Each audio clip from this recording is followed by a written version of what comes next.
कवने बिरछिया चिरई खोतावा लगवलू जाके कवने बिरछिया चिरई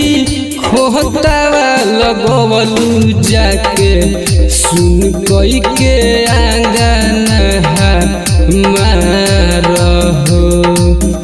उड़ गइलू पखिया पासार सुन कोई के आंगन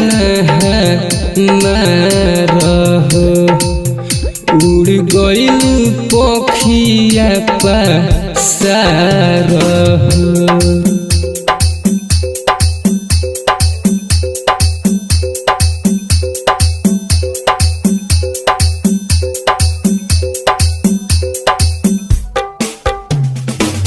नहिया के डोरी तोड़ी चल गइलू चुपे चोरी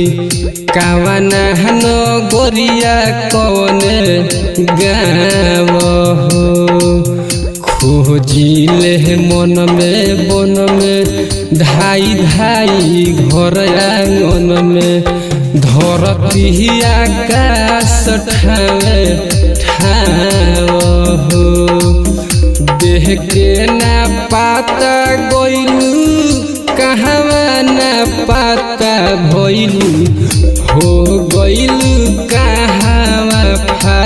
फरार सुन कोई के आंगन मार उड़ गइलू पखिया पासार।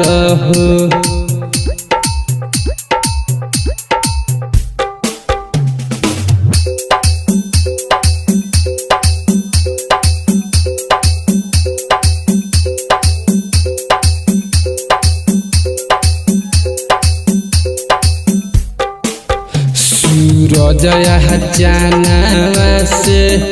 बदरी पावानवा से पूछिले गइलू कवना खोह तालावा तलइयन से कहनी तरइयन से केहू ना देला तोहके जो अपने तलाही गइलू लमहर सागरवा के अपने तलाही गइलू लमहर सागरवा के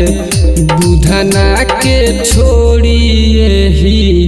पार।